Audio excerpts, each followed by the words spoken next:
Uh, Last but not the least, it is very important once we have identified the structures regarding the uh, anatomical structures in terms of the vertebral column and how we visualize them and how are they observed and how do they appear on imaging and radiographs. We should also discuss about the low back pain, which is also very common, and uh, as well as the thoracolumbar spine, because we already discussed about the cervical spine and neck pain. Now we should also take a look at the normal radiographs in terms of the thoracolumbar spine and how do they appear on that. And we should also take a look at the transverse section in terms of computerized tomography and how does that appear. And we should also take a look at the low back pain and its actually clinical presentation in terms of radiographs as well as imaging. So talking about the normal lumbar spine anatomy, and which is similar to that of the thoracic spine. So here we actually take a look, and when you talk about the thoracic spine, we also take a look at the uh, ribs, because ribs are also present there, and they also make a costovertebral joint with the thoracic vertebra, as we can see here. But other than that, here as we can see that it's in an AP view, for example, we can see the spinous process, and if they are in line, it means that there is no rotation, and if any one of these segments is out of line, it means that there's rotation. For example, if this spinous process was oriented here, it means that the vertebra had rotated towards this side instead of this side. So that is something that we should visualize and take a look at. So here we can see the vertebral body very clearly as well as the spinous process.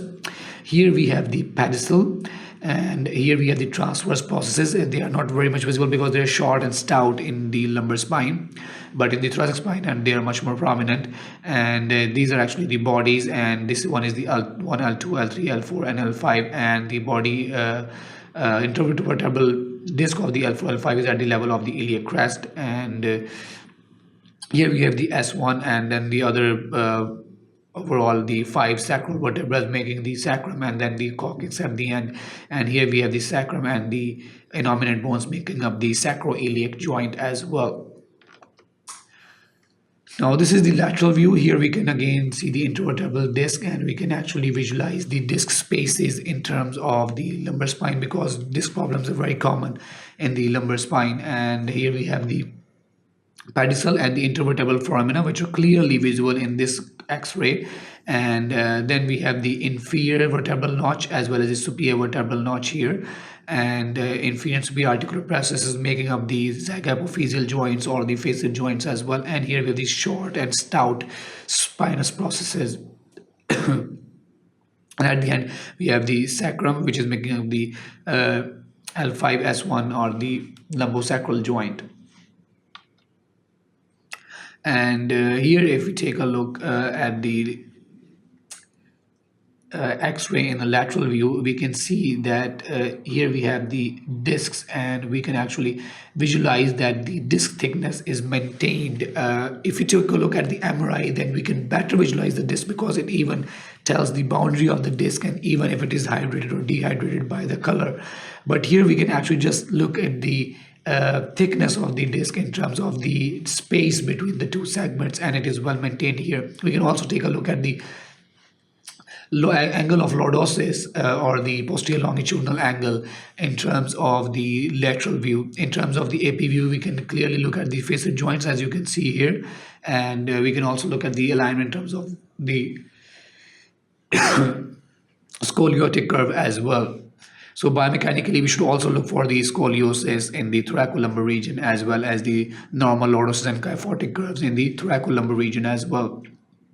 Talking about the computer tomography and how actually to look for the transverse section. So whenever we take a look, there are a lot of lines, and those lines are actually telling us about the place or position where that transverse section is taken from. So if we take a look here, so we have number 1, 2 and 3. So the next 3 pictures that we're going to take a look, that would actually tell us that picture 1, picture 2 and picture 3 are from which part. So just take a look at this, and here we have picture number 1. As we can see, it is in the middle part of the vertebral body, and number 2 is at the lower part of the vertebral body, and number 3 is at the intervertebral disc between those two segments. So if we take a look at the image number 3 in the transverse section in the upcoming slides, we would see that there would be no vertebral body visible here, because in this area it is only the disc. So this is actually a reconstructed image CT in sightal plane showing level of 3 transverse sections, and then we are going to take a look at the transverse sections one by one.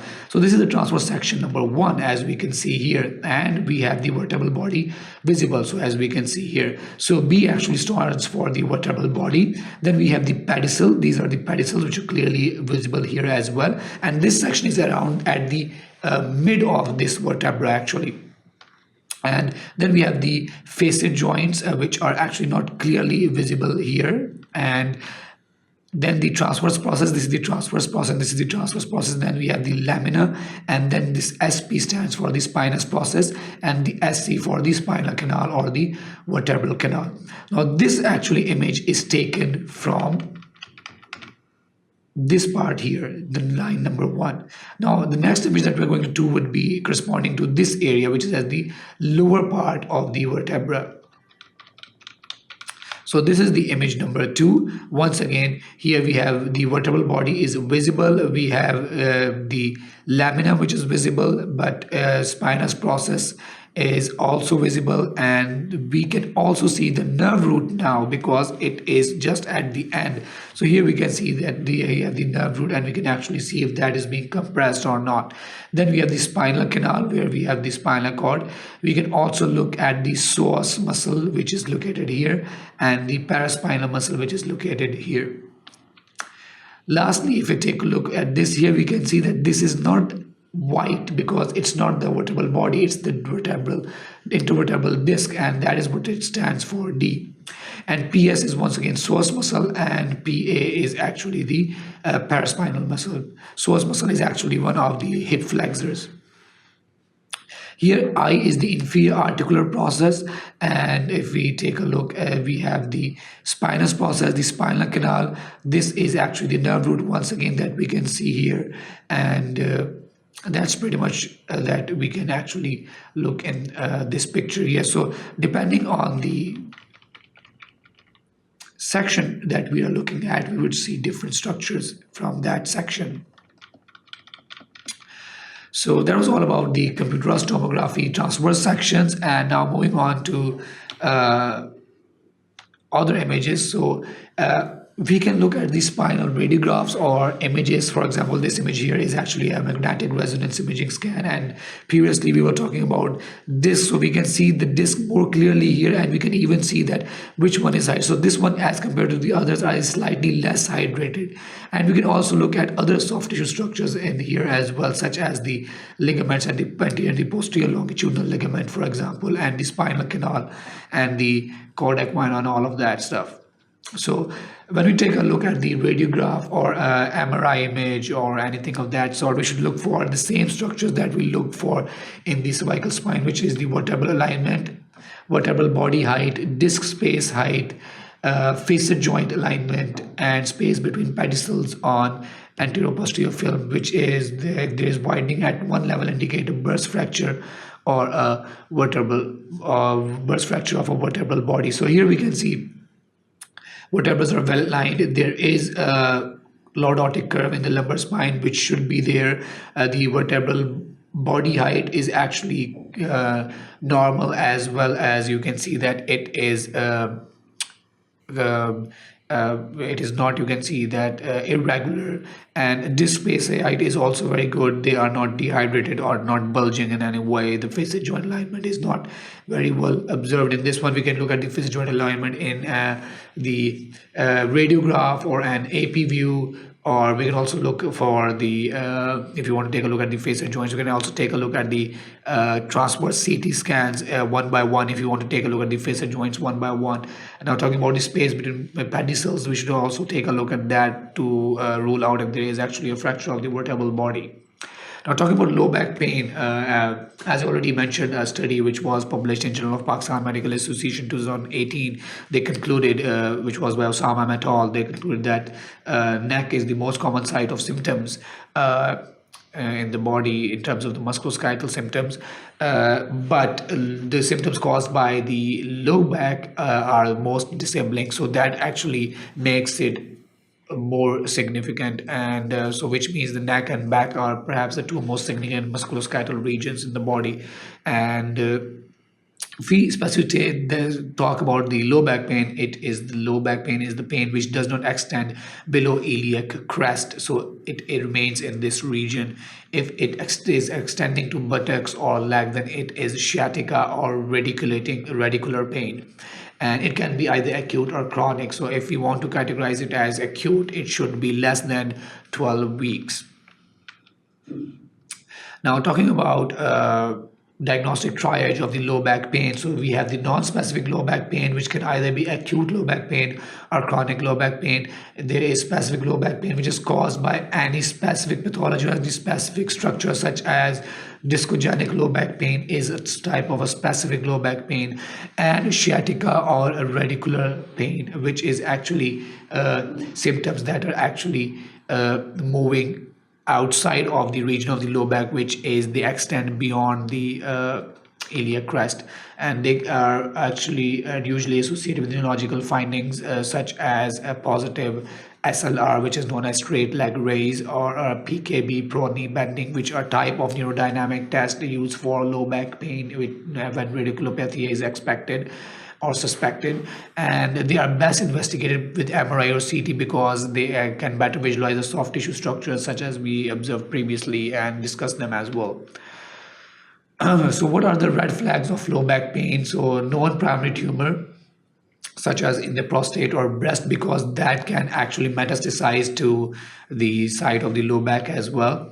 Systemic symptoms such as unexplained fever or weight loss, which is indicating a systemic disease, and recent history of trauma, known osteoporosis or prolonged steroid use, because that can cause demineralization of the vertebral bodies and can result in the compression fractures.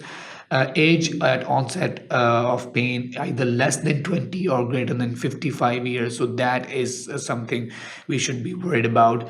Thoracic pain and neurological changes as well. And as I was previously mentioning that the one of the red flags is the known osteoporosis and prolonged steroid use. So that can also be observed on an X-ray image. As you can see here, there is actually more clear boundaries of the vertebral bodies. Yet, if we look at the overall, you can say the density in the vertebral body, it's actually more darker, which because it's blacker and it is not absorbing the radiation well, which means that the density is not that good. So which means that these segments are osteoporotic. It is also known as an empty box appearance, and that actually shows that there is osteoporosis, and that can actually increase the risk of compression fractures in the vertebral bodies, specifically in the lumbar spine, because it is a weight-bearing structure. So that's all about the radiographs and imaging in terms of lumbar spine and thoracic spine, and especially in terms of low back pain as well. I hope you learned something new out of it, and keep on watching sqadia.com for more lectures like this. Thank you very much.